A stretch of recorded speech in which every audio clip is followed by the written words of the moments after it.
2020년 3월 18일 수요일 코로나19 대응 관련 대구광역시 재난안전대책본부의 브리핑을 드리도록 하겠습니다. 확진 환자 발생 현황과 입소 입원 현황에 대해서 말씀드리겠습니다.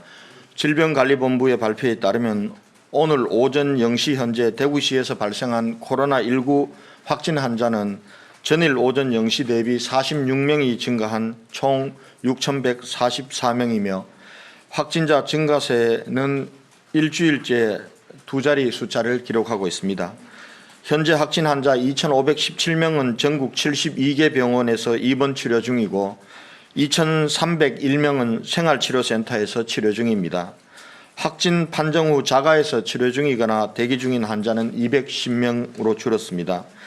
어제 하루 완치된 환자는 101명으로 현재까지 완치된 환자는 총 1,059명이며 안타깝게도 세 분이 환자가 세상을 떠나셔서 총 57명으로 늘어났습니다. 어제 하루 70명이 입원 내지 입소하였으며 오늘은 141명이 병원과 생활치료센터에 입원 입소할 예정입니다. 139명이 생활치료센터에서 완치되어 퇴소할 예정입니다. 다음은 고위험 집단시설 방역대책 추진 상황에 대해서 말씀드리겠습니다. 먼저 요양원, 요양병원 종사자와 환자들에 대해서 전수조사를 실시하고 있는 상황에 대해서 말씀드리겠습니다.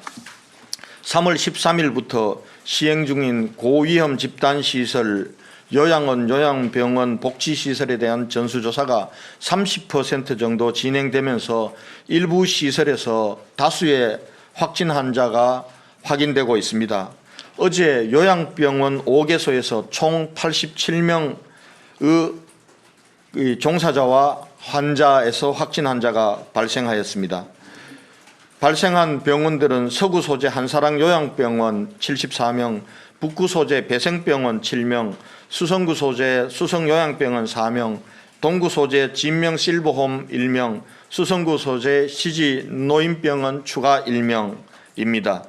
서구 소재 한사랑 요양병원은 3월 16일 간호과장이 확진 판정을 받았고 어제 전체 종사자 71명과 입원 환자 117명에 대해 전수검사를 실시한 결과 어제 결과가 나온 종사자 중에서 17명의 확진 환자가 그리고 오늘 새벽 결과가 나온 환자에서 57명 도합 74명이 확진 판정을 받았습니다. 확진 판정을 받은 종사자 4명은 병원에 입원 조치하였고 10명은 생활치료센터에 입소 조치하였습니다. 오늘 새벽 확진 판정을 받은 57명의 환자와 그리고 남은 3명의 종사자에 대해서는 오늘 중으로 병원 내지 생활치료시설에 전원 입원 조치할 예정입니다. 질병관리본부 병원 담당 즉각 대응팀과 대구시 역학조사관들이 현장에서 상세한 역학조사와 추가 감염 차단을 위한 방역 대책을 지금 추진하고 있습니다. 상세한 내용은 이 추가 역학조사 결과가 나오는 대로 알려드리겠습니다. 한편 북구 소재 배성병원은 3월 16일 종사자 1명이 확진 판정을 받았고 병원 내의 환자와 직원 112명을 전수조사한 결과 7명, 간호사 1명, 환자 6명이 확진 판정을 받았으며 확진 환자는 6명은 대구 의료원에 이송 조치하였습니다. 또한 확진 환자가 발생한 삼병동은 코트 격리하였고 고위험 대상이라는 판단하여 집중 관리하면서 추가 검사를 계속해서 실시할 예정입니다. 나머지 요양병원은 역학조사가 완료되는 대로 설명드리도록 하겠습니다. 당분간 고위험 집단시설에 대한 전수조사로 확진 환자가 산발적으로 발생할 우려가 있으나 이는 지역사회 감염 확산을 선제적으로 격리 차단하려는 것이므로 앞으로도 일정 규모 이상의 확진 환자가 발생하더라도 적극적인 진단검사를 신속하게 실시하도록 하겠습니다. 다음은 지역 컨택센터 관리 상황에 대해서 말씀드리겠습니다. 집단 감염 발생 가능성이 높은 컨택센터에 대한 대구시 특별대책반의 추가 실태 점검과 센터 측에서 미인지 또는 퇴사 등으로 누락된 확진자를 추가 발견하여 이들 센터 측에 고지하였습니다. 그리고 관련 방역 대책을 추진하였습니다. 기존에 파악된 숫자보다 4개 센터 10명의 확진 환자가 늘어나 총 21개 센터 73명의 확진자가 발생한 것을 확인하였습니다. 컨택센터 확진자는 대다수가 24일부터 3월 7일 사이에 발생하였으며 신천지 교인과 관련된 것으로 추정되고 있습니다. 3월 11일 이후에는 확진자가 없이 안정적으로 관리되고 있습니다. 다만 3월 15일에 확진된 SK텔레콤 제2센터 직원 1명은 역학조사 결과 컨택센터와 직접 연관이 있는 것이 아니라 확진 판정을 받은 외부 지인과의 밀접 접촉으로 감염된 것으로 파악되었고, 이 환자는 자가격리 중에 확진 판정을 받았습니다. 한편 대구시는 컨택센터에서 추가적인 확진자가 발생하지 않도록 3월 말까지 운영 중단을 요청한 결과 통신 3사 등 17개사가 추가로 동참하여 현재 68개 센터 중 39개 센터가 운영 중단에 동참하고 있습니다. 고위험군으로 분류된 컨택센터에서 추가적인 확진자가 발생하지 않도록 전담 인력을 지정하여 특별 관리하고, 아직까지 폐쇄하지 않은 업체에 대해서는 운영 중단을 요청하는 한편, 불가피하게 운영할 경우 교대 근무와 이역 근무, 발열 체크 등의 조치를 취하도록 하고 있습니다.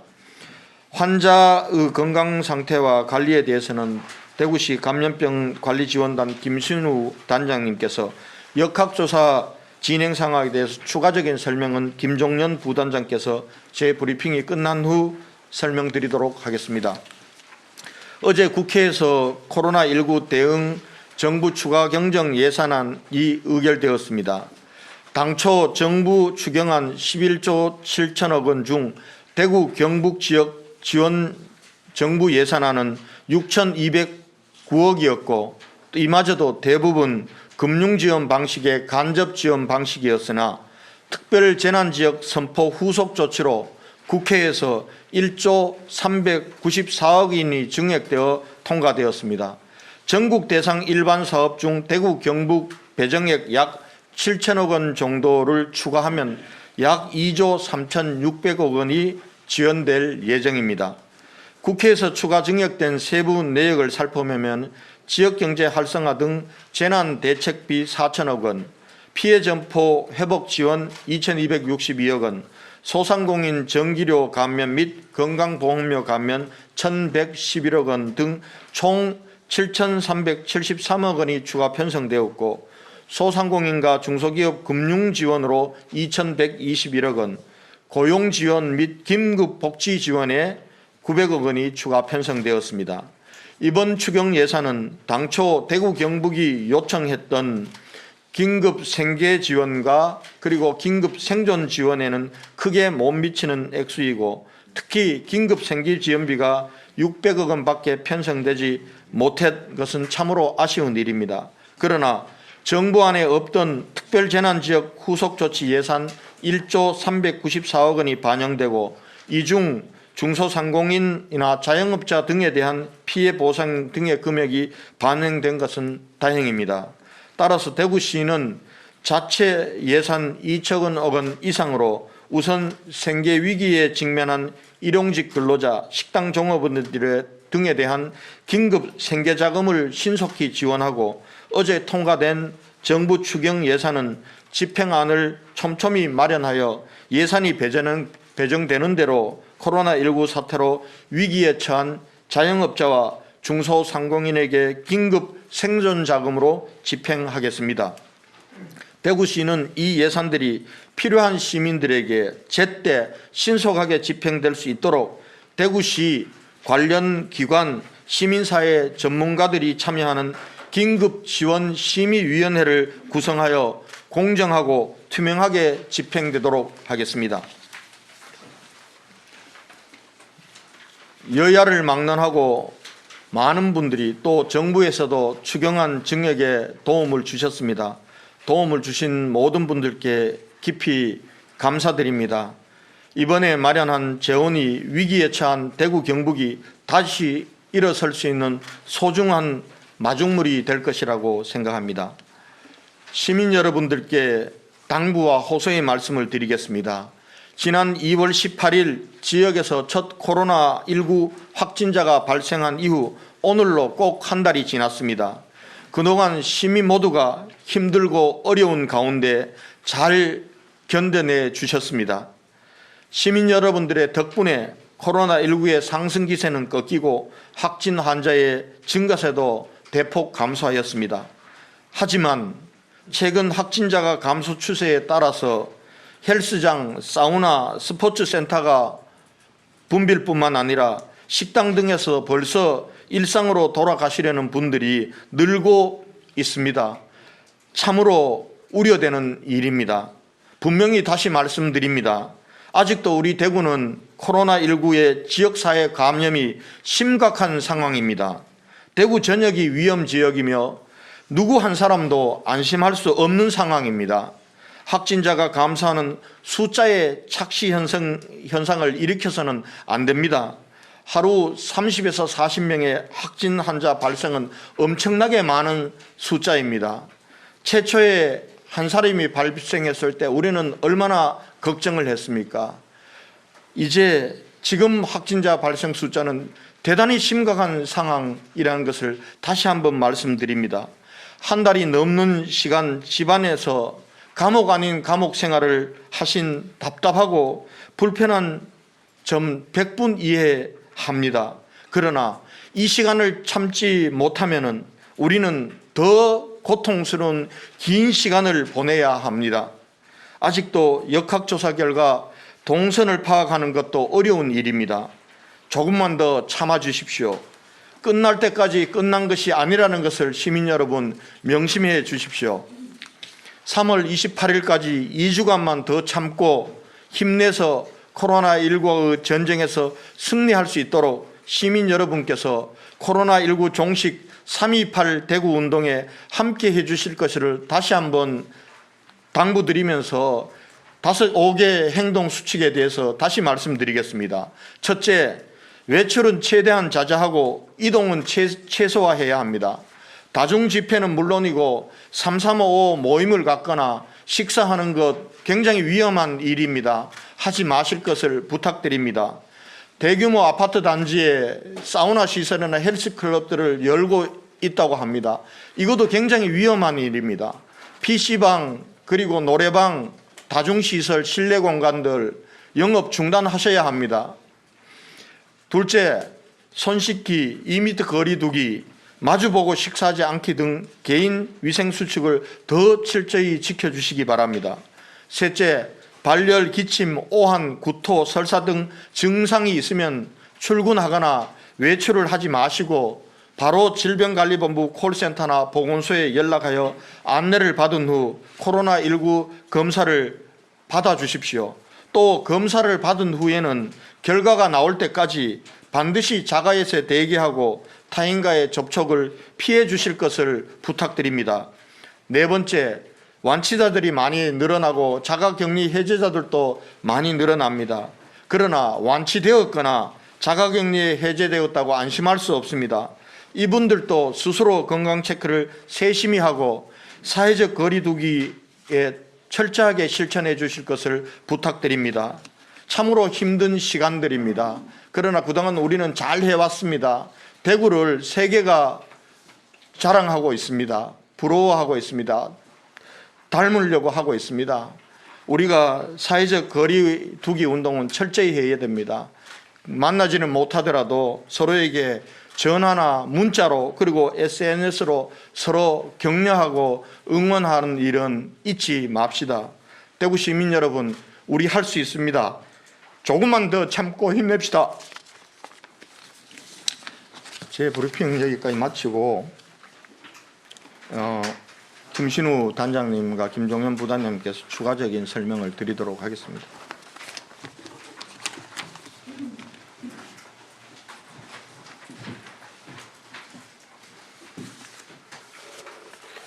네, 대구에서 안타깝게 0시 기준으로 말씀드리는데 55번, 56번, 57번째 환자께서 사망하셨습니다.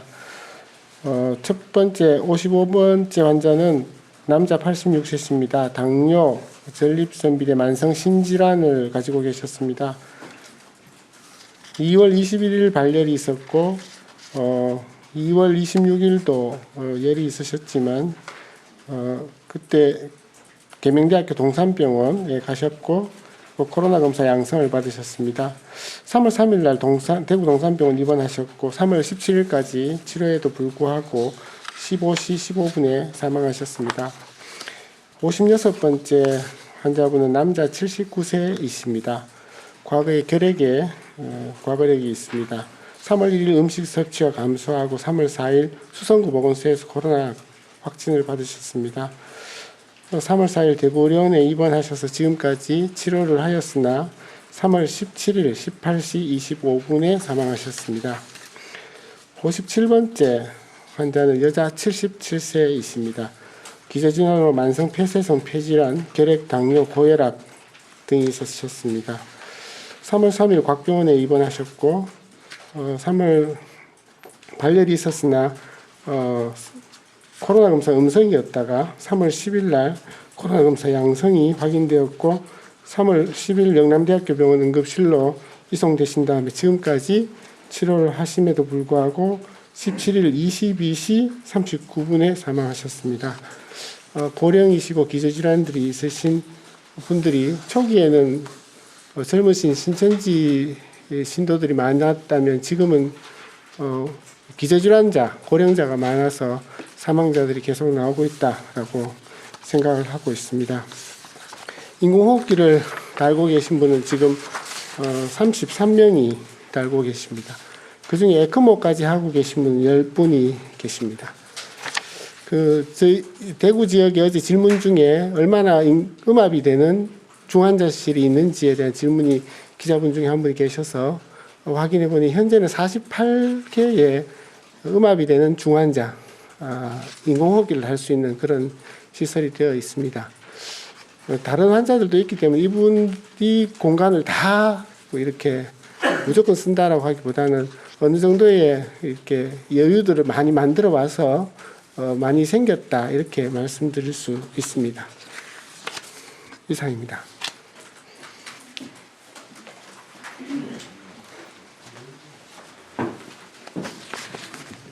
네, 역학조사 주요 결과에 대해서 말씀드리겠습니다. 3월 17일 0시 기준으로 추가되었던 32명에 대한 역학조사 결과부터 먼저 말씀드리겠습니다. 32명 중에 신천지 신도는 없으며 관련 접촉자가 7분, 기타 확진자의 접촉자가 9분, 나머지 14분은 저희가 역학조사 중입니다. 어제 실시되었던 주요 역학조사 결과에 대해서 말씀드리겠습니다. 배성병원은 현재 3월 16일 날 생활 지도자 1명 발생한 이후에 어제 실시한 직원과 환자 전수조사 결과 간호사 1사람, 환자 6사람이 추가 확진되어져서 환자 6명은 전원 대구의료원으로 이송 조치되었고 병동 전체를 코호트로 저희가 관리하고 있습니다. 한사랑 요양병원의 경우 실제 3월 16일 날 간호사 1사람이 발병한 이후 저희가 17일 종사자와 환자에 대한 전수조사 결과 종사자 17명, 환자 57명, 토탈 지금까지 75명의 확진자가 발생하였습니다. 1차 초기에 저희가 확인한 결과 최초 증상을 나타내신 분들이 이미 한 열흘 전부터 계셨던 것으로 보아서 최소 열흘 10일 이전에 확진자가 발생하였고 그 안에서 좀 병원 내에 확산이 일어났던 것으로 판단되어집니다. 현재 저희 대구와 질병관리본부의 역학조사팀이 현장에서 환자에 대한 평가를 지금 하고 있고 환자를 어떻게 저희가 조치할지에 관한 계획을 수립하고 있는 중이라고 말씀을 드리겠습니다. 다음은 수정요양병원에 대해서 말씀드리겠습니다. 수정요양병원은 2월 20일 날 간호조무사 실습생 1명이 확진 환자로 발생하였으나 즉각 조치되어졌고 이 이후에 특별한 확진 환자가 없다가 3월 13일 간병사 한 사람이 확진되어졌습니다. 그 이후에 3월 17일 날 의사 1명, 간호조무사 1명, 요양보호사 2명이 추가 확진되어져서 현재 확진자가 발생한 5병동 전체를 곧 격리하였고 환자에 대한 전수검사를 시행한 상황입니다. 검사 결과는 나오는 대로 알려드리도록 하겠습니다. 그 이외에 진명실보홈에서 확진자 한 사람이 나와서 종사자 전수조사 결과 요양보호사 1명이 확진되어졌고 대덕실보홈에서 역시 확진자 한 사람과 같은 방을 사용한 유정사 1명을 발견하여서 저희가 격리 조치를 하였습니다. 시지노인병원 같은 경우에 3월 5일 날 간병사 한 사람, 3월 6일 날 간호조무사 한 사람, 3월 7일 날 간병사 한 사람과 조무사 한 사람이 발생되어져서 2층 병동 환자에 대한 직원 검사를 전체 실시하였고 코호트 격리를 계속해 왔고 3월 17일 환자가 추가적으로 1명 더 발생한 상황입니다. 예, 이상 보고 마치겠습니다. 예, 질문 받겠습니다. 예, 이한희 기자님. 네, 안녕하세요. KBS 이한희 기자입니다. 지금 그 요양시설에 대한 추가 확진자들이 계속해서 나오고 있는데요. 지금 이 한 사람 같은 경우에는 57명을 오늘 병원으로 전원 조치할 예정이라고 하셨는데 이분들이 이제 일반적인 그냥 단순히 코로나 중증 경증으로만 나눌 수 있는지 특별한 이제 요양시설 특유의 어떤 다른 증상이 있는 환자 특성에 따른 병동이 제대로 마련되어 있는지 궁금하고 배성병원은 정신병동인데 어제부터 계속 나오고 있거든요. 우리가 대남병원에서 보듯이 환자에 대한 그 조치가 좀 주목이 되는데 이 대구의료원으로 이송 조치를 했다고 하는데 이 정신질환자 확진자에 대한 어떤 특별한 또 조치가 마련이 돼 있는지에 대한 질문이 하나 있고요. 그리고 이제 추경 어제 통과된 게 다행히 1조 원이 늘어났지만 이것으로 이제 좀 부족하다는 이야기가 있습니다. 그래서 대통령도 뭐 추가 추경에 대해서 말씀하셨지 않습니까? 6조 원 가량의 추가 추경이 필요하다 이런 이야기들이 나오고 있는데 이번 추경에 대해서 어떻게 평가를 하시는지 무엇이 더 부족하고 얼마나 더 부족하다고 생각하시는지 궁금합니다. 예, 우선 이 배성병원은 정신질환자들이 있는 병원입니다. 여기서 발생한 환자들에 대해서는 우선은 대구의료원에 정신병 환자들을 치료하던 그런 이 경험이 있기 때문에 지금 현재도 조현병 환자나 이런 분들은 대구의료원에서 치료를 하고 있습니다. 그래서 우선은 1차적으로 대구의료원으로 이송해서 거기서 치료를 하고 있다는 말씀을 드리고요. 그다음에 한사랑 요양병원 같은 경우는 와상 환자도 있고 또 거동이 좀 불편하신 분들도 있습니다. 이 부분이 저희로서는 가장 어려운 대목입니다. 그래서 우선은 지금 계명대학교 대구 동산병원에 지금 와상 환자들을 위한 전용 병상들을 만들어서 오늘부터 아마 이 시행을 하게 될 것 같습니다. 일단은 그렇게 옮기고 또 거동이 되는 분들은 가까운 병원들에 입원 조치할 예정입니다. 오늘 이 상황 관련해서는 중앙재난안전대책본부 아침 회의에 저희 행정부시장이 보고를 했습니다. 보고를 하고 이와 관련돼서 환자들의 치료 병상의 문제를 저희 지역 차원에서 최대한 노력하겠지만 이 부분은 대남병원이라든지 또 영주의 푸른병원, 봉화의 푸른병원이라든지 이런 사례에서 볼 때 지역 차원에서만 해결할 수 없는 부분들은 중대 본 차원에서 지원해 주실 것을 요청드린 바가 있다는 말씀을 드리겠습니다.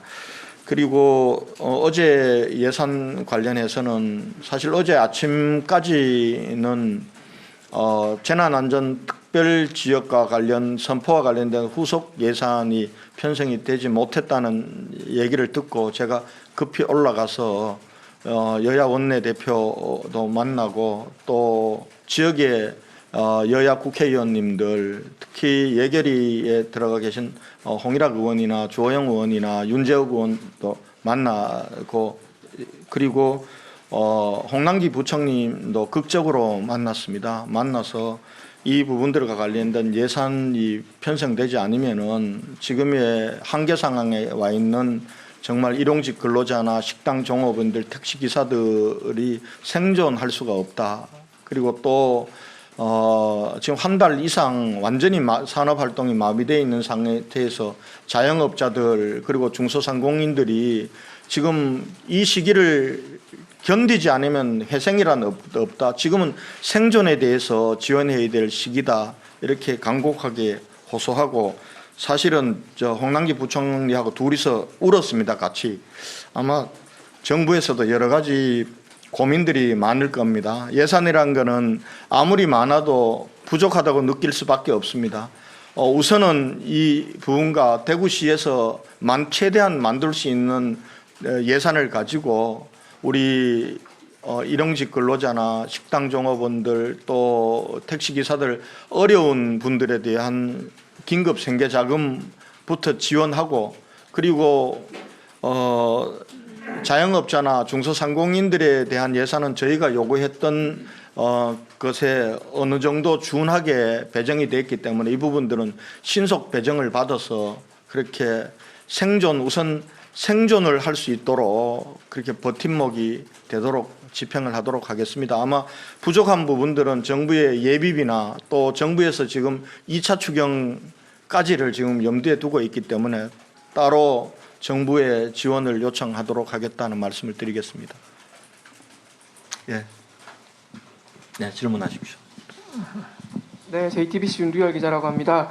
지금 고위험 시설인 사회복지시설이랑 요양병원 등을 전수조사하고 계신데 30% 완료했다고 하면 이제 한 130곳 가량이 완료가 됐다고 보면 되는데 지금은 확진자 87명이 지금 요양병원 5곳 정도에서 나온 숫자이거든요. 지금 자료에 보면.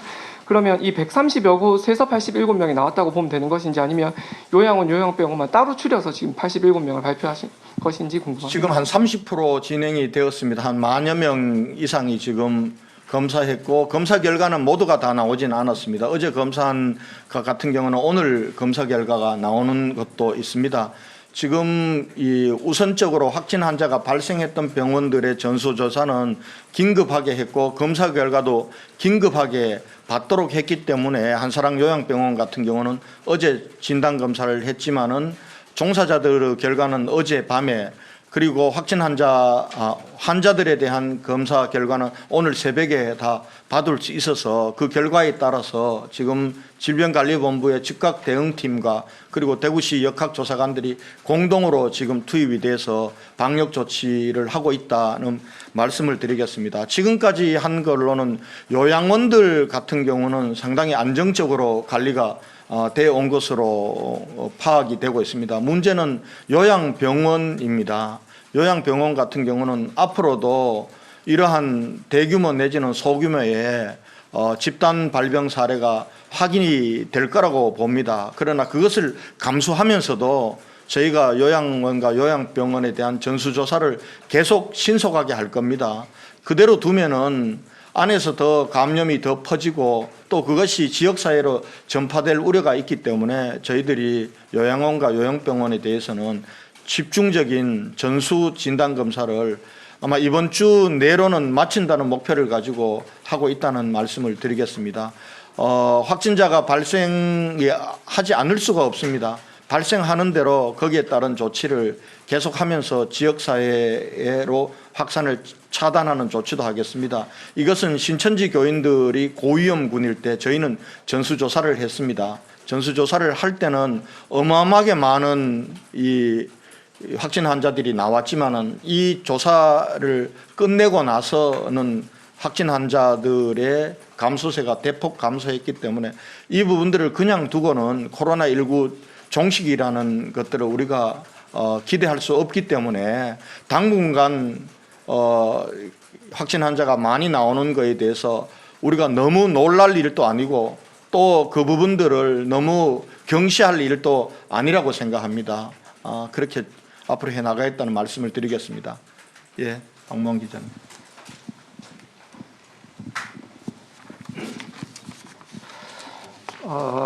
코로나 추경에 대해서 질문을 드리겠습니다. 어제 발표한 걸 보면 확정되고 난 뒤 발표한 걸 보면 두루뭉실하게 돼 있는 것 같습니다.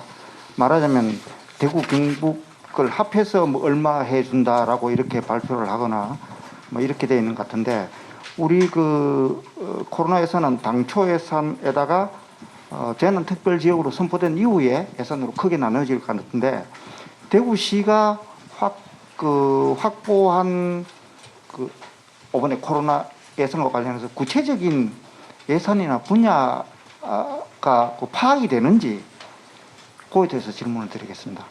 구체적인 거는 아마 정부에서 가내시를 할 겁니다. 그러나 박 지사님이 보듯이 그렇게 두루뭉실한 건 아닙니다. 우선 크게 보면은 세 파트로 나누어져 있습니다.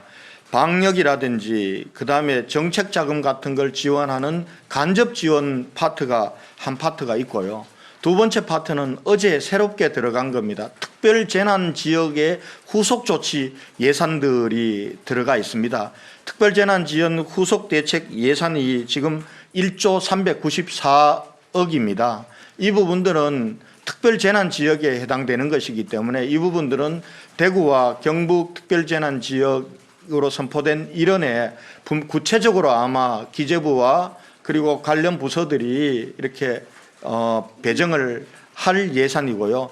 쓰일 수 있는 항목들도 나와 있고 특히 재난대책비 4천억 원 부분들은 사실은 지자체가 판단해서 급하게 집행할 수 있는데 쓰도록 이렇게 만들어 놓은 예산도 있다는 말씀을 드리겠습니다. 그리고 세 번째 파트는 전국을 대상으로 해서 편성된 거에서 대구, 경북, 몫으로 내려올 수 있는 이 부분이 한 7천억 원 정도 됩니다. 그래서 아마 세세한 부분들은 정부 예산안이 내시 지방으로 내시되면은 구체적으로 알겠지만은 그렇게 걱정하실 정도로 두리뭉실한 건 아니라는 말씀을 드리겠습니다. 네, 예, 경향신문. 네, 경향신문 백경렬 기자입니다. 고생 많으십니다. 크게 두 가지 부분 좀 질문 드리겠는데요. 첫 부분은 김종현 부단장님께서 답변해 주셔도 될 것 같은데 그 한사랑하고 지금 배성병원이 좀 집단 감염 우려가 있는 것 같은데 현재 그 최초 감염자 같은 경우에 그 감염 경로가 나왔는지 이 부분이 일단 궁금하고요. 그다음에 한사람 같은 경우에는 지금 환자 수가 많은데 대부분 좀 고령일 걸로 예상이 됩니다. 그래서 지금 고령자 기저질환 있는 분들은 사망 비율이 높은데 혹시 연령대별로 구분이 되는지 또 지금 병원에 옮길 예정이신데 그 동산병원이 어젠가 말씀하실 때 20병상 정도 규모로 알고 있는데 그 와상 환자가 계속 추가될 우려가 있잖아요. 지금 30% 정도 됐는데 그래서 추가 확보 계획이 혹시 나와 있는지 이 부분이 좀 궁금합니다. 그리고 큰 나머지 부분은 행정조사 어제 또 신천지 대구교회에 대해서 했는데 어제 통해서 이제 나왔던 성과 이런 부분하고 앞으로 계획 일정이 좀 어떻게 되는지 이 부분이 궁금합니다. 네. 신천지 교회 행정조사와 관련해서는 아직 조사가 진행되고 있기 때문에 제가 정확한 부분들은 조사 결과가 나오면은 말씀을 드리도록 하고 우선 지금 제가 말씀드릴 수 있는 것은 일단은 신천지 교회에 우리가 영치했던 48대뿐만 아니라 그 안에 있던 160대 전체에 대해서 경찰 포렌식 팀하고 같이 조사를 했다는 말씀을 드리겠습니다. 가장 우리가 집중적으로 보았던 부분들은 명단입니다. 그동안 신천지 교회 측에서 계속해서 한 3차례, 4차례에 걸쳐서 명단 부분들을 줬기 때문에 혹시 신천지 교인 명단에 누락된 것이 있느냐를 판단하는 것이었습니다. 신천지 교회의 컴퓨터상에서 있는 이 교인 명부는 저희에게 제출했던 명부와 일치했습니다. 일치했고 다만 유치부, 유년부, 초등학생 그리고 유치원생 그리고 학생부에서는 컴퓨터상에 있는 인원보다도 장부상으로 있는 인원이 더 많았습니다. 이 부분들과 관련해서 조사를 해본 결과 유년부나 학생부 같은 경우는 입교하는 정식 교인으로 등록하는 사람들이 있고 미입교하는 사람들이 있습니다. 입교하는 사람들은 정식 교인 명단에 들어가 있습니다. 유년부 같으면은 저희들이 가지고 있는 명단이 140명인데 어제 140명으로 확인되었습니다. 다만 미입교됐던 부분들과 관련해서 이 부분들에 대한 명단은 저희들이 추가로 확보를 했습니다. 해서 그저께 브리핑에서 말씀드렸듯이 이분들 292명입니다. 그러니까 142명보다는 훨씬 많죠. 이 전체 중에 208명은 진단검사를 마쳤고 마치지 못했던 84명에 대해서는 그제 다 통화를 했습니다. 통화를 해서 타 기관으로 주소가 다른 지역이라서 이관해야 될 7사람은 이관을 시켰고 6사람은 통화를 되었는데 부모님도 음성이고 자기도 증상이 없고 상당한 시간이 지났기 때문에 검사를 받지 않겠다라고 해서 그 부분은 인정을 해줬습니다. 나머지 사람들은 다 진단검사를 받기로 했고 어제 44명이 진단검사를 받았다는 말씀을 드립니다. 그리고 학생회 중고등학생 부분들은 추가로 미입교자 59명을 명단을 확보했습니다. 다만 이 명단은 이름만 있는 명단이라서 신천지 교회 대구교회 측에 이 미입교자라 할지라도 이분들에 대한 추가적인 인적사항을 파악해서 줄 것을 요청을 했습니다. 지금 신천지 교회 총회 측에서 확인된 것, 신천지 교회 측에서 확인된 것, 서버상으로 나타나는 교인 수는 저희가 확보하고 있는 것하고 다르지가 않고 일치했다라는 말씀을 드리겠습니다. 그리고 추가로 5개 시설 부분들과 관련해서 기록물들을 분석해 본 결과 제가 그저께 할 때 5개가 발견되었다고 말씀을 드렸습니다. 확인해 본 결과 1개 시설은 신천지 교인이 운영하고 있는 전도방이었습니다. 이 부분들은 저희들이 폐쇄 조치를 했습니다. 나머지 2개 부분들은 확인해 본 결과 이미 저희들이 확보해서 폐쇄 조치하고 있는 곳이었습니다. 그리고 축구 동아리가 운영했다고 하는 사무실은 학교에 확인해 본 결과 사무실은 없었고 운동장을 한 달에 1, 2회씩 빌려서 쓴 것으로 확인되었고 본인들의 진술도 그래서 이 부분들은 사무실은 별도로 없는 것으로 확인되었습니다. 나머지 하나 예술 동아리들이 운영했던 곳은 상설 사무실이 아니라 임차 사무실로 확인이 되었습니다. 그래서 우리가 기록 조사를 통해서 5개 추가 의심이 되었던 시설은 하나가 시설이 더 있는 걸로 되었고 이것도 신천지 교회층에서 자기들이 운영했던 시설이 아니라 교인이 운영했던 시설이다라는 증빙 자료까지 가지고 와서 해명을 했습니다. 그러나 이 부분들은 교인들이 모여서 사용했던 시설이기 때문에 교인이 운영했다 하더라도 폐쇄 조치했다는 말씀을 드리겠습니다. 그리고 CCTV는 지금 현재 분석을 하고 있습니다. CCTV와 관련해서 2가지 CCTV가 있습니다. 지난번 3월 18일 날 확진자가 나왔을 때 질병관리본부가 가서 확보했던 31번 환자가 예배를 받다고 하는 시간 3월 9일 날 7시 반에서 9시까지 2시간, 10시 반까지의 3시간, 그리고 3월 16일 날 7시 반에서 10시 반까지 3시간 부분들, 이거는 교회 내부를 찍은 CCTV가 아니었습니다. 그때 아마 설명을 드렸을 텐데 외부 출입구와 그리고 또 엘리베이터를 찍은 것이었습니다. 이번 역학조사 과정에서 7, 8, 9층에 있는 CCTV를 확보했습니다.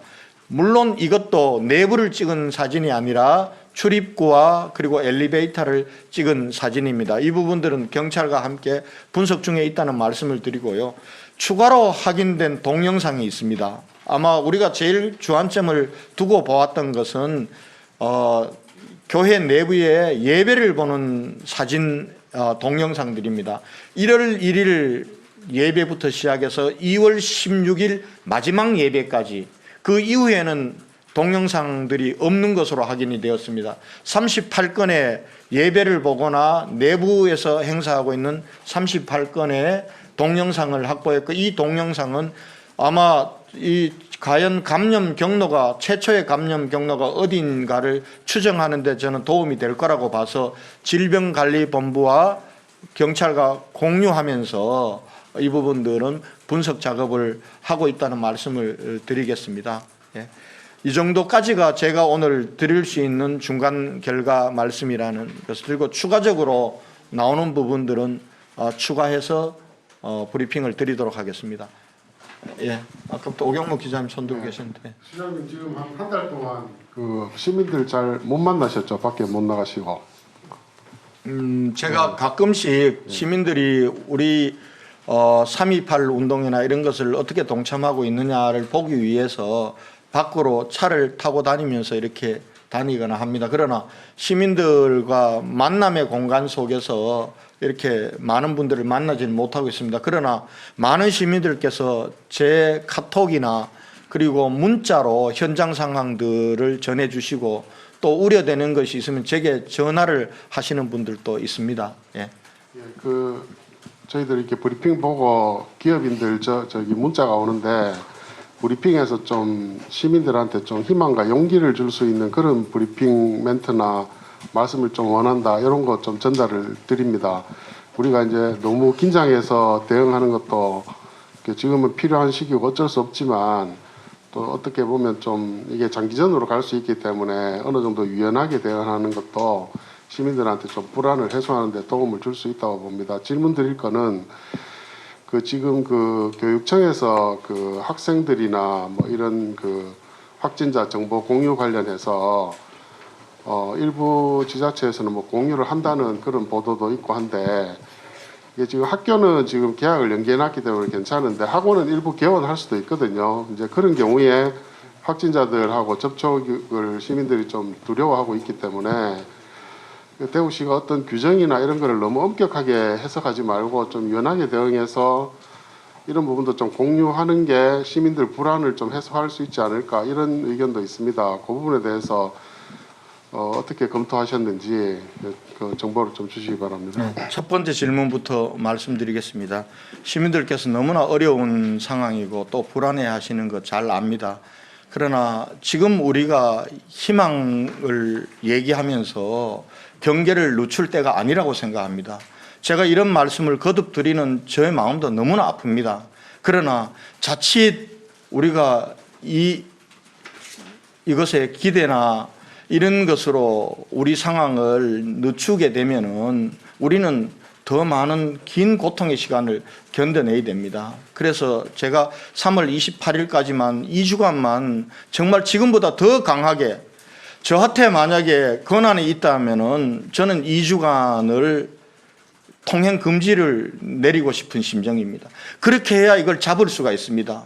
지금 외국 같은 경우는 비상사태를 선포하고 통행 금지령을 내린 국가들도 많습니다. 그러나 우리는 그렇게 하지 않으면서도 이 상황을 만들어 오고 있는 것은 놀라운 시민 정신입니다. 저나 방역 당국이 잘해서가 아닙니다. 우리 시민들이 신천지 교인들로부터 인해서 지역사회 감염이 상당히 퍼져 있는 상황 속에서도 신천지 교인들에 대한 전수 진단 조사를 통해서 그분들을 격리한 이후에 확 떨어지는 것은 그동안 우리 시민들이 자기 봉쇄, 자율 봉쇄에 가까운 그러한 걸 해주셨기 때문에 그렇습니다. 그런데 이 기간은 이것을 늦출 기간이 아닙니다. 제가 거듭 강조하는 것은 적어도 3월 28일까지 이제 한 자리 숫자로 들어오고 그리고 역학조사를 통해서 이동 경로와 동선을 어느 정도 밝힐 수 있고 시민들께서 어디는 위험한 곳입니다. 이렇게 말할 수 있을 때까지는 저희들이 대구 곳곳이 위험 지역입니다. 누구 하나 믿을 수가 없습니다. 저는 우리 직원들에게 나도 믿지 말라고 얘기합니다. 우리들도 밥 먹을 때 제 방에서 도시락 먹을 때 거리 2m 이상씩 두고 먹습니다. 이렇게 해야만 합니다. 다시 한번 강조드립니다. 3월 28일까지 정말 우리가 인내하고 그리고 힘을 내면서 더 철저하게 이 개인 방역 대책, 개인 예방 수칙 지켜야 합니다. 지금 저는 말씀을 드릴 수가 없습니다. 이 상황은. 그러나 우리가 추경 예산안 확보하고 또 우리가 잔인한 3월을 견디면은 4월에 우리도 봄을 맞이할 수 있고 거기에 따라서 어떻게 하면 일상으로 복귀하는 조치도 굉장히 단계적으로 해야 될 겁니다. 확 풀 수가 없습니다. 왜냐하면은 지금 세계가 팬데믹이고 그리고 우리 대한민국 전역이 아직도 불안한 상황이고 이런 상황에서 단계적으로 일상으로 돌아가는 프로그램도 그때 가서 상황을 보면서 만들도록 하겠습니다. 정말 희망을 말씀드리지 못해서 정말 죄송하다는 말씀을 드리고요. 교육청과 관련해서 교육감께서 어제 기자회견을 하셔서 왜 확진된 학생들, 유치원생들 명단을 안 주냐라고 교육청의 답답한 심정은 압니다. 그러나 지금 방역 대책은 대구시 재난안전대책본부와 중앙재난안전대책본부를 통해서 단일한 통로로 가야 됩니다.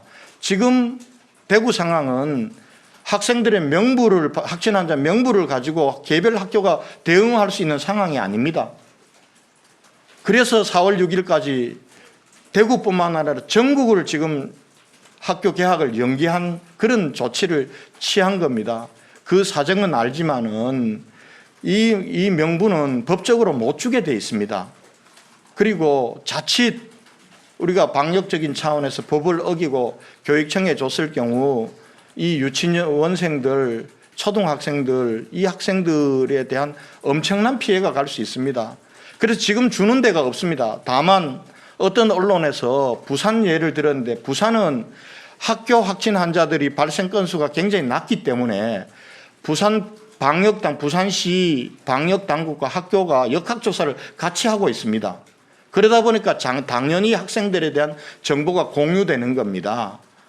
우리도 만약에 지금 부산처럼 산발적으로 학교 학생들이 나왔다면 당연히 그렇게 해야 됩니다. 그러나 우리는 역학조사가 무너진 시간이 상당한 시간이 있었고 돌아봐서 찾아보니 학생들 상당한 수가 이미 감 확진자로 되어서 생활치료센터나 병원에 가 있는 상황이 됐습니다. 지금 이제 명단을 그렇게 줄 수는 없습니다. 어디도 주고 있지 않습니다. 경상북도도 주지 않고 경기도도 주지 않고 제가 교육청의 답답한 심정은 이해합니다. 아마 다시 4월 6일 이후 개학을 어떻게 할 건가는 교육당국 전체가 아마 판단을 할 텐데요. 그때 정말 이 명단이 학교별로 방역을 하는데 필요한 부분들이 있다면은 중대본과 질병관리본부와 그리고 우리 대구시가 협의해서 교육청과 함께 할 것입니다. 오늘 중대본 회의에 우리 행정부시장이 이 부분과 관련해서 공식적으로 중대본 차원의 지침을 달라고 말씀을 드렸습니다. 그래서 그 부분들 관련해서 우리 학교와 교육 일선에 계신 분들 답답하겠지만은 이 명단을 주는 것으로 해결할 수 있는 상황이 아니다라는 부분들을 이해해 주실 것을 부탁의 말씀을 드리겠습니다. 예. 예, 저 연합뉴스 최수호 기자입니다. 저 한사랑 요양병원 관련해서 여쭤보려고 합니다. 지금 우리 브리핑 자료 보면 저 16일 날 간호과장이 확진 판정을 받았다고 했는데 처음으로. 근데 아까 김종현 단장님 말씀으로는 10일 전부터 증상이 있었고 10일 이전부터 확진자가 발생한 듯하다라고 말씀하셨습니다. 그러면 병원 조치는 어떻게 됐는지, 그리고 이런 증상이 있었을 때 그 보건소라든지 이런 곳에 바로바로 이렇게 신고가 돼서 어떤 조치가 이루어졌는지, 거기에 대해서 시장님 또는 이게 부단장님께서 말씀 좀 해주시면 감사합니다. 3월 16일 날 간호부장이 확진 판정을 받았습니다. 즉각적으로 투입되어서 저희들이 역학조사를 확인해 본 결과 그 환자들 중에는 증상이 있는 환자가 있다는 걸 확인했기 때문에 어제 전수조사를 하게 된 것입니다. 이 부분과 관련해서 좀 요양병원들에 대해서 부탁드리고 싶습니다. 요양병원에 근무하시는 분들은 의사, 간호사, 간병사, 환자를 돌보고 있는 분들입니다. 환자의 상태가 만약에 발열이 있거나 이런 의심 증세가 있을 때는 그 차원에서 즉각적으로 조치하고 저희 대구시나 보건소에 신고해 주셔야 됩니다. 그래야 빨리 이걸 해결할 수 있습니다. 그리고 요양병원이나 요양원에 근무하시는 분들 고생을 잘 압니다. 그러나 늘 지금 집단시설은 감염의 고위험 대상입니다. 그래서 거기에 근무하시는 분들도 사실은 코드 격리가 되지 않더라도 자기 격리 부분들은 철저하게 지켜주셔야 됩니다. 그 부분들에 말씀을 드리고요. 상세한 부분들의 역학조사 부분들은 김준영 단장님께서 추가로 드리겠습니다. 저한테 우선 질문하실 걸 질문하시면은 제가 답변 드리고 그리고 나서 김종연 부단장님께서 말씀드리도록 하겠습니다. 예, 박철희 기자님. 네, 수고 많으십니다. TBC의 박철희 기자입니다. 그 추경 예산 가운데 아까 말씀하신 재난 대책비 4천억 원 좀 구체적인 용처 생각하시는 게 있으면 말씀을 좀 부탁드리고요. 그리고 며칠 전에 이제 대구시 예산 2천억 원을 투입해서 영세상공인 생존 자금 그리고 긴급 생계 자금 이 두 가지 이제 편성하겠다 말씀을 하셨는데 오늘 브리핑 내용 보면 대구시 예산으로는 긴급 생계 자금을 그리고 추경 예산으로는 생존 자금을 집행하실 계획인 것 같은데요. 이 추경과 대구시 지원 내용 이렇게 어떻게 조정하실지 좀 구체적인 내용이 있으면 좀 말씀 부탁드리고 언제쯤 시민들이 지원받을 수 있는지 이것도 같이 좀 부탁드립니다. 알겠습니다. 우선은 재난 대책비 4천억 부분들과 관련해서는 대구시가 조금은 자율적으로 쓸 수 있다고 얘기를 했습니다. 이 부분과 관련해서는 중앙정부와 물론 협의를 해야 됩니다. 말씀드렸던 저소득층 그리고 또 영세 근로자들 택시 부분들과 관련된 긴급 생계자금 그리고 또 중소상공인들 그리고 영세 자영업자들 이 부분들에 대한 긴급 생존 자금 형태로 그렇게 쓸 겁니다. 구체적으로 얼마를 어디에 쓰겠다라는 부분들은 예산 추계도 하고 중앙부처하고 협의도 해야 되기 때문에 제가 이 자리에서 똑부러지게는 말씀 못 드리겠습니다. 2천억 대구시가 지금 예산 세출을 구조조정을 통해서 마련해서 지원하고자 하는 예산 부분들은 이번 정부 추경에서 자영업자나 중소상공인들을 지원할 예산 부분들은 일정 부분 편성이 됐습니다. 그러나 긴급 생계 지원 부분들의 예산은 상당히 부족합니다. 그래서 오히려 저희 대구시의 예산은 상당 부분을 긴급 생계 지원에 투입을 해야 하지 않을까 이렇게 판단해서 아까 그렇게 말씀드렸다는 것을 이해해 주시기 바랍니다.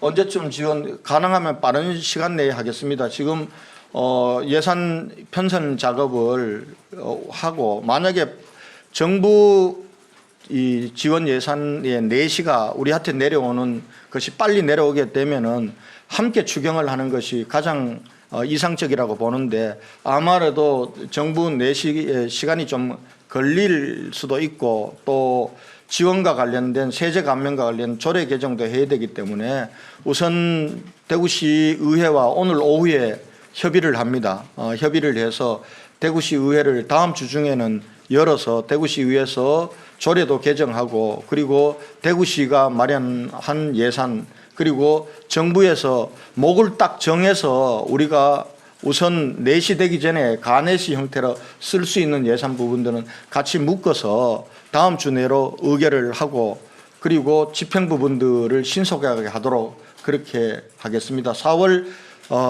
들어가면은 바로 집행이 될 수 있도록 최선을 다해서 신속하게 하겠다 이런 말씀을 드리겠습니다. 예, 그러면은 저한테 질문 이 정도로 마치고 우리 김정연 부단장님께서 한사랑 요양병원 등에 대한 추가적인 말씀을 드리도록 하겠습니다.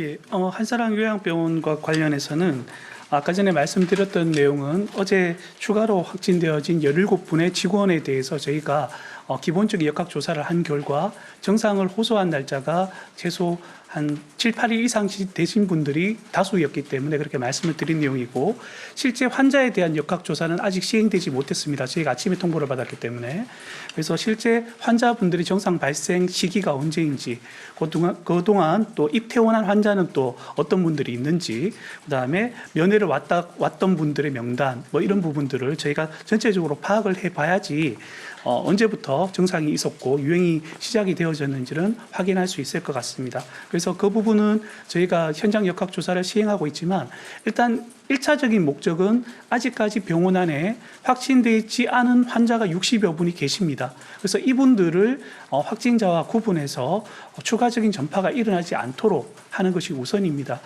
이를 위해서 확진 환자 60분에 대한 중증도 평가, 정상에 대한 평가와 그다음에 와상 상태에 어느 정도의 수준의 요양 서비스가 필요한지에 대한 평가를 해서 이분들에 대해서 저희가 전원 조치가 가능할지 아니면 불가피하게 병원 안에서 코호트 격리를 해야 될지에 대한 그런 부분들은 질병관리본부와 저희가 같이 논의해서 결정을 할 예정입니다.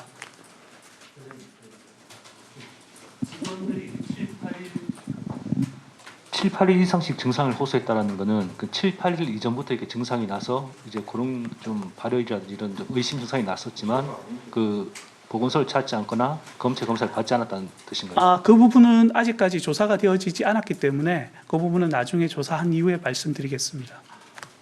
증상 호소가 7, 8일 이상씩 됐다는 게 뭐 어떤 뜻인지 좀 정확히. 그러니까 저희가 이제 기초역학 조사들을 보건소에서 해서 저희한테 보고한 자료에 따르면 최초 증상을 발생한 의심 증상이 있었던 부분들이 한 뭐 3월 중순 또는 3월 한 10일경부터 있었던 분들이 다수 계셨던 거로 저희가 파악을 하고 있습니다. 그래서 실제적으로 저희가 좀 추가적으로 심층 역학 조사를 해서 그다음에 이분들의 DUR 그러니까 의료 이용 정보라든가 이런 것들 전체적으로 저희가 파악해 봐야지 실제 언제부터 증상이 있었고 또 누가 더 선행된 환자인지를 저희가 파악할 수 있을 것 같습니다. 어느 분부터 해야 될지. 네. 예, 저 YTN 이임지 기자입니다. 이분들이 의료진인데, 그러니까 직원이면 뭐 의료진들도 당연히 알았을 텐데 보건소에 아예 신고를 안 하셨던 건지 확인을 좀 부탁드리고, 그다음에 요양원하고 요양병원 전수 조사가 30% 정도 진행됐다고 했는데 전수 조사 대상이 뭐 시설 몇 개 기관에 뭐 몇 명 정도 되는지 말씀 좀 부탁드립니다. 몇 개 시설, 몇 개 기관인지는 제가 숫자를 정확하게 파악하지는 못하고 있고요. 대상은 요양시설과 요양병원의 종사자와 그다음에 환자들까지 포함해서 하고 있는 것으로 알고 있습니다. 그리고 보건소의 신고 여부 역시 저희가 파악을 해서 말씀드리겠습니다. 지금 한사랑 요양병원의 경우는 저희가 인지한 계기가 유증상을 느끼신 간호과장님께서 선별진료소를 통해서 확진되었고 이분에 대한 역학조사 결과 직장이 한사랑 요양병원임을 저희가 확인 후 역학조사를 실시하여서 저희가 추가적인 환자를 발견하였습니다. 매일경제 오승득 기자님. 제가 매일경제 오성석 기자입니다. 조금 전에 시장님께서 요양원은 이제 관리가 잘 되고 뭐 요양병원은 그렇지 못한 부분이 있다고 말씀을 하셨는데, 그렇다면 이게 요양원보다 요양병원이 왜 이 집단 감염에 취약한지에 대해서 좀 구체적으로 말씀해 주시겠습니까? 요양병원과 요양시설이라고 해서 집단관리에 누가 더 취약하고 덜 취약하고를 그런 기준으로 나누기는 어렵습니다. 시설의 규모라든가 그다음에 이제 입원해 있는 환자의 중증도라든가 뭐 이런 부분들을 저희가 봐야 될 것이고, 아무래도 요양시설보다 요양병원에 입원해 계신 분들은 요양 서비스나 아니면 다른 기저질환들을 가지고 계신 분들이 많기 때문에 조금 더 고위험군인 것은 사실입니다. 그런데 어느 기관이 감염병이 취약하다를 그렇게 일괄적으로 저희가 말씀드리기는 조금 어려운 상황입니다. 아까 시장님께서 말씀해 주셨지만 저희가 전수조사를 하고 있고, 지금부터 중요한 부분이고 지금 좀 유념해 주셨으면 하는 부분들이, 특히 종사자분들이 어떤 의심 증상이 있으신 분들은 즉시 업무에 배제를 하시고 검사를 받으셔야지 나머지 종사자나 아니면 환자 또는 입소자에 대한 추가 전파를 막을 수가 있습니다. 그래서 이 부분들이 굉장히 중요한 부분이라고 좀 강조드리고 싶습니다. MBC 권윤수 기자님. 네, MBC 권윤수 기자입니다. 지금까지 한사랑 요양병원이나 배성병원 등에서의 어떤 역학조사 결과를 좀 얘기해 주셨는데요. CG 노인병원에서는 지금까지 어떻게 역학조사가 이루어지고 있는지와 환자가 얼마나 발생했는지 좀 요약해서 설명 좀 부탁드립니다. 네. CG 노인요양병원 같은 경우에 최초 환자가 3월 5일 날 아까 잠깐 말씀드렸지만 간병사 한 분이 발생하였고, 그다음에 3월 6일 날 간호조무사 1명, 3월 7일 간병사 1명, 간호조무사 1명이 발생했습니다. 이 당시 저희가 즉각적으로 현장에 나가서 접촉자와 환자들을 전부 다 분리하였고 그 이후에 저희가 추적 감시하고 있습니다. 그 와중에 환자 한 분이 3월 17일 날 추가적으로 발생한 사례입니다. 그래서 특별하게 초기 대응이라든가 이런 부분에서는 저희가 전혀 문제가 없었는 것으로 판단하고 있고요. 지금도 저희가 계속해서 나머지 추가 격리되어진 분들은 저희가 계속해서 확인을 하고 있습니다. 예, 마지막 한 번만 더 받겠습니다. 네, 저 중앙일보 김정석 기자입니다. 일단 좀 기본적으로 한사랑 요양병원에 좀 환자들 연령대가 어떤지랑 좀 병원의 생활 공간 구조가 어떤지 좀 먼저 궁금하고요. 그리고 봉화의 푸른 요양원을 보면은 음성이 나왔더라도 이제 추가 양성 판정이 나온 경우가 되게 많았는데 좀 추가 발생 가능성은 어느 정도로 보시는지 궁금합니다. 네, 일단 구조는 일단 환자들이 입원해 있는 병실이 2층, 3층, 그다음에 4층, 5층으로 되어져 있고 2층, 3층이 한 병동, 그다음에 4층, 5층이 또 하나의 병동으로 관리되어지는 상황입니다. 주로 이 한사랑 요양병원 내에서 조금 중증에 가까우신 분들이 2층, 3층에 밀집되어서 관리되어지고 있습니다. 환자분들의 연령대라든가 이런 부분들은 저희가 나중에 정확하게 해서 알려드리도록 하겠습니다. 제가 그 수치를 지금 다 알고 있지는 못하고요. 그다음에 질문하신 게 추가 발생 가능성은 조금 구조 자체가 요양병원의 특성상 저희가 확인한 결과 직원분들은 마스크를 착용한 상태에서 요양 환자들을 이렇게 간호하신 것으로 치료 또는 간호를 하신 것으로 알고 있지만 특성상 상당 부분의 이제 접촉들은 있었던 것으로 파악을 하고 있고 특히 이 안에 지금 60여 분의 나머지 환자분들도 감염의 가능성이 전혀 없다라고 말씀드리기는 어려운 상황입니다. 그래서 60분에 대해서는 저희가 추가적인 이 접촉 정도를 저희가 평가해서 위험도를 평가해서 밀접 접촉자와 아닌 분들로 이제 구분하고 그 구분된 위험도에 따라서 병실 안에서 저희가 어떻게 조치할지를 저희가 판단할 계획입니다. 네, 여기까지 질문 받습니다. 우리 연합의 최소 기자님께서 질문하셨던 분들이 자칫 잘못 나가면 오해가 있을 것 같아서 그 환자들이 일주일 전부터 증상을 호소했다라고 하는데 호소한 게 아니라 이제 이 환자들이 이 발생 17명의 환자가 어제 발생했지 않습니까? 그분들을 대상으로 보건소에서 기초 역학 조사를 합니다.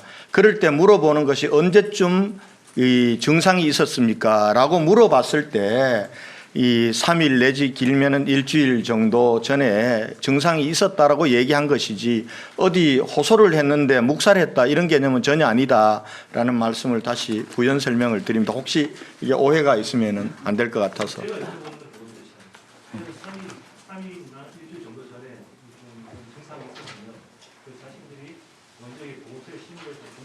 맞습니다. 그렇게 신고.